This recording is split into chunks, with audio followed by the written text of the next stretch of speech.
Rebonjour. Donc, un petit problème ouvert que j'aime bien sur un cube.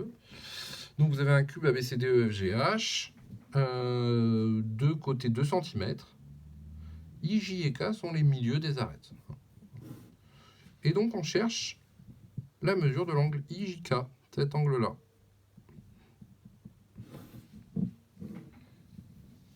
Combien vaut cet angle-là?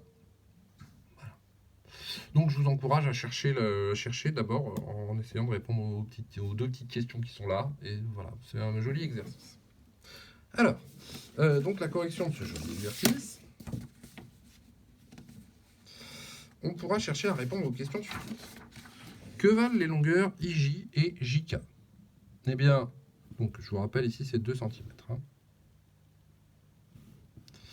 Donc, que vaut par exemple la longueur IJ? Alors cet exercice est intéressant dans la mesure où il faut faire des sous-figures, c'est-à-dire extraire des figures planes de l'espace. Donc, si on cherche par exemple à calculer IJ,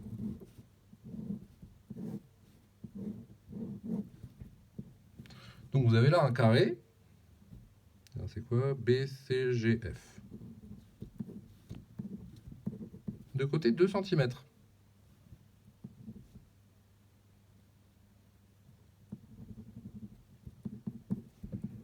IJ. Et on se demande ce que vaut cette longueur-là.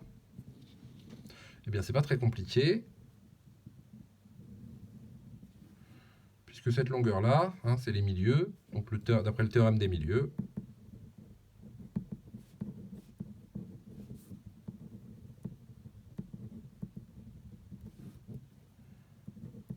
Dans le triangle BCG. Alors, je vous rappelle le théorème des milieux.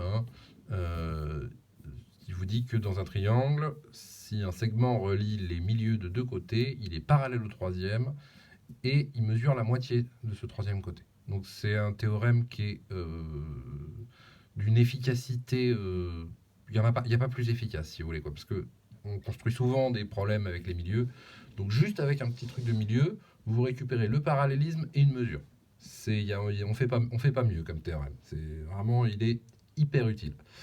Donc, BCG, alors là, c'est pas le parallélisme qui nous intéresse, c'est la longueur. Donc IJ, ça vaut la moitié de BG.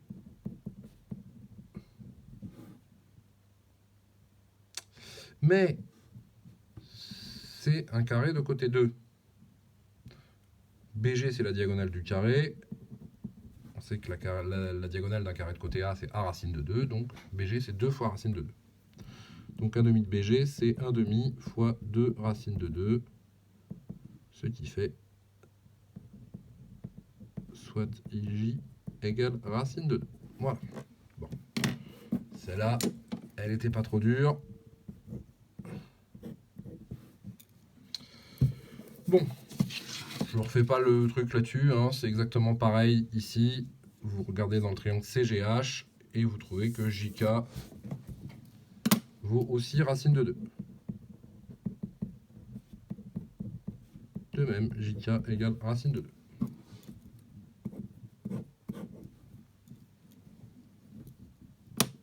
Donc, si on essaye de dessiner notre triangle IJK,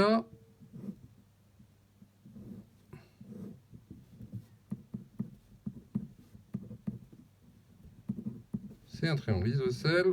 Il faut racine de 2, racine de 2. Et ici, eh ben, on ne sait pas.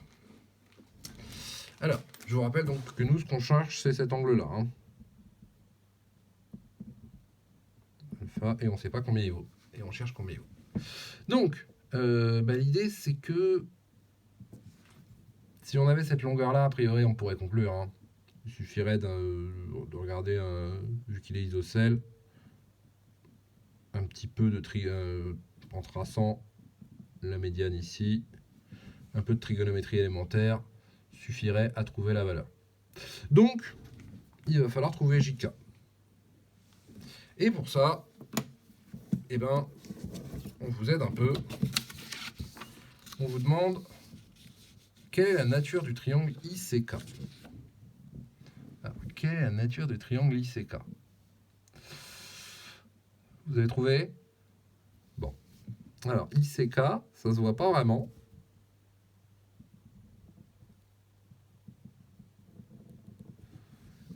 Mais, parce qu'effectivement, il est pile dans l'angle de vue, donc on le voit quasiment aplati.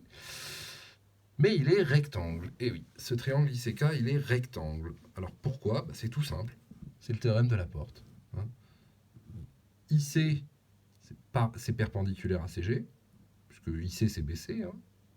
IC c'est perpendiculaire à CG. Allons-y. Je finis ma démonstration et je la rédige après. IC c'est perpendiculaire à CG. IC c'est perpendiculaire à CD. Hein, des carrés ici et là. Donc, IC est perpendiculaire à deux droites séquentes du plan DCG.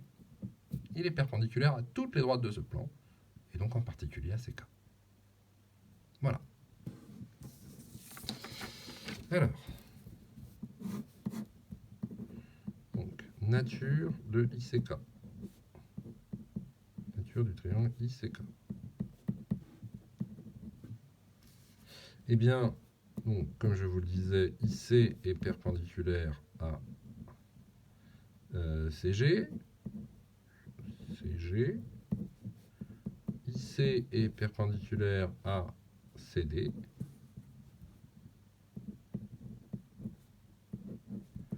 Théorème de Laporte. IC est perpendiculaire à DCG.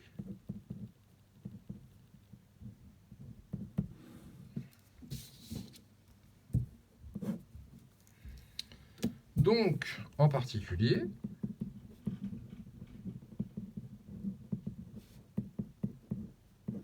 IC est perpendiculaire à CK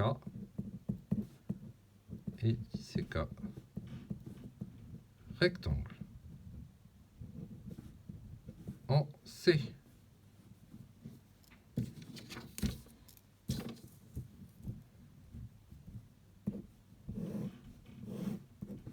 Voilà, et bien ça va bien nous aider pour trouver la longueur qui nous manquait, c'est-à-dire la longueur JK.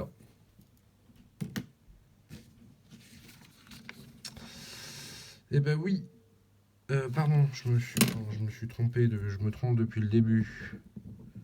Ici c'est J et ici c'est I. Voilà, c'est ça, il est isocèle en J, le triangle JK, pardon. Désolé pour tous ceux qui se tordent la cervelle depuis 5 minutes à essayer de comprendre ce que je raconte. Voilà, donc, voilà, effectivement, donc, il y avait une erreur. Alors,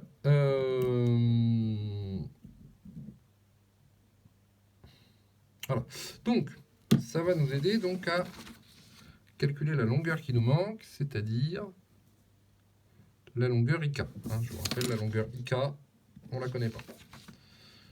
Parce que ICK est rectangle en C. Donc si vous le dessinez,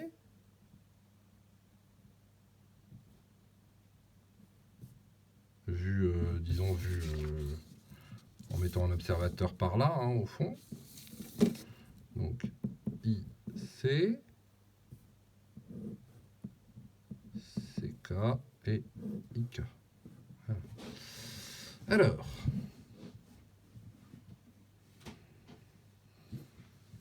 donc, IC, combien ça vaut? Eh bien, IC, c'est la moitié d'un segment de côté 2, ça vaut 1.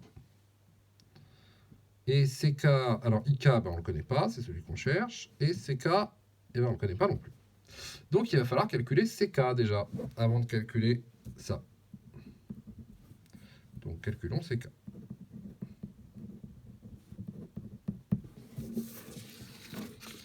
Alors, comment calcule-t-on CK? Eh bien, il faut encore extraire ça, et encore extraire, faire un peu extraire une figure plane, c'est-à-dire dans le triangle CGK, qui lui est rectangle, hein, ça c'est clair, comme c'est un carré, DCGH, CGK est rectangle. Donc, alors attendez, je vais le dessiner, hop, il est rectangle en G.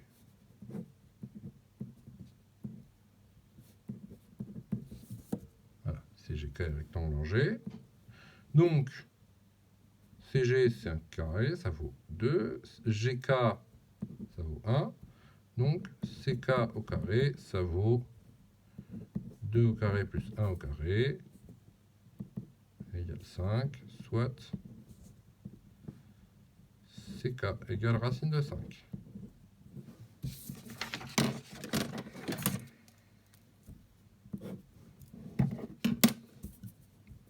Donc ici, vous avez racine de 5. Non, pardon, celui-là, on ne connaît toujours pas. C'est là, vous avez racine de 5. Donc, Pythagore,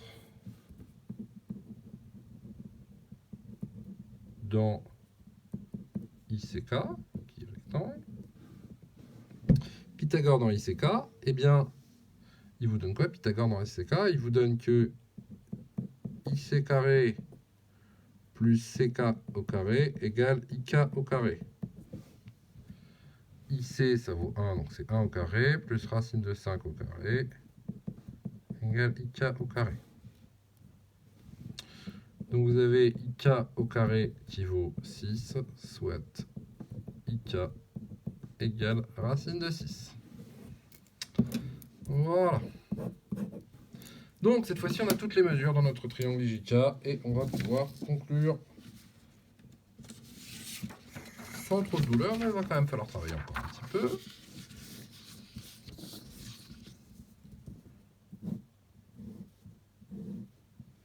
Donc voilà, cette fois-ci je ne fais pas de bêtises, il est bien isocèle en J, IJK, donc ici vous avez racine de 2, racine de 2, racine de 6. Et donc on cherche cet angle-là. Voilà. Alpha égale IJK, enfin une mesure de IJK. Alors comment faire? Eh bien l'idée c'est de couper en deux. Prenez M, le milieu de IK.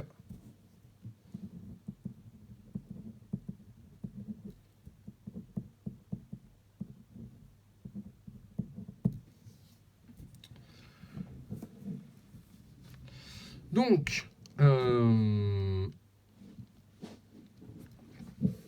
eh bien, qu'est-ce que ça vous donne? Ben, comme IJK est isocèle,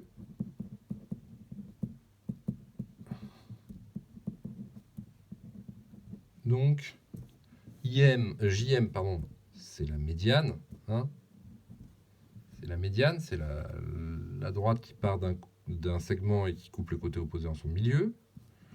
Mais comme il est isocèle, c'est aussi la hauteur. Donc, JM est perpendiculaire à MK. Et donc le triangle JMK est rectangle en M.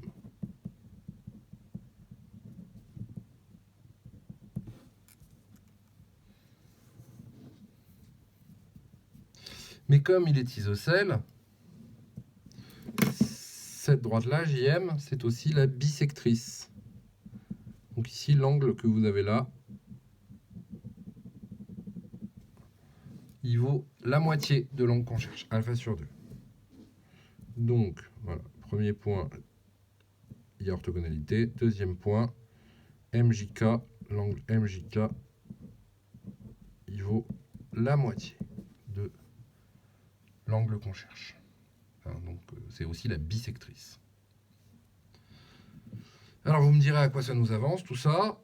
Et pardon, troisième point, donc MK est évidemment, ça vaut racine de 6 sur 2. MK, ça vaut la moitié, vu que M est le milieu. Donc, à quoi ça nous avance tout ça? Ben, un tout petit peu de trigonométrie élémentaire et vous avez ce qu'il vous faut. Je vous redessine le triangle, le demi-triangle, avec un peu moins de choses dessus, ça sera plus facile. Là, vous avez l'angle alpha sur 2. Ici, ça vaut racine de 2. Et ici, ça vaut racine de 6 sur 2. Vous cherchez cet angle-là, vous avez 2 longueurs. Bon, c'est pas très dur. Hein. puisque vous avez le côté opposé à l'angle et l'hypoténuse.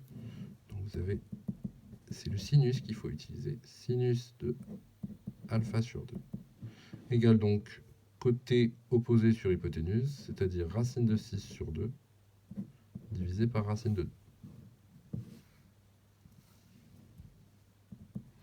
C'est-à-dire racine de 6 sur 2 fois 1 sur racine de 2. Mais racine de 6, c'est racine de 3 fois racine de 2 sur 2 fois 1 sur racine de 2. On simplifie les racines de 2. Il vous reste donc sinus de alpha sur 2 égale racine de 3 sur 2. Voilà, donc comme cet angle est par ailleurs aigu, hein, alpha sur 2 est clairement un angle aigu, vu que c'est dans un triangle rectangle. Sinus alpha sur 2 égale racine de 2. Le seul angle aigu qui a un sinus égal à racine de 2, c'est quoi? Eh bien, c'est pi sur 3. Pi sur 3 radians. Ou 60 degrés.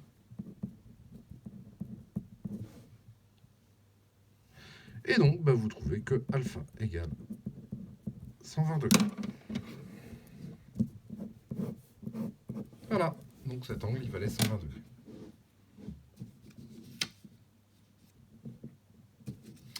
Alors, pour la petite histoire, il y avait une méthode plus jolie, mais pas évidente à démontrer. Donc, je la dois à M. Wagner, qui, lorsque je lui ai présenté ça, a trouvé en 2 secondes. Il m'a dit,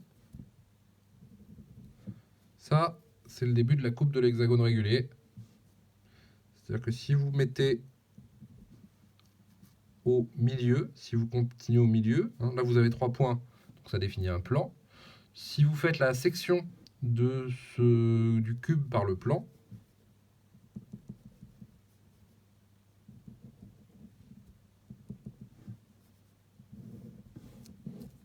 eh bien on peut démontrer que la section obtenue c'est un hexagone régulier,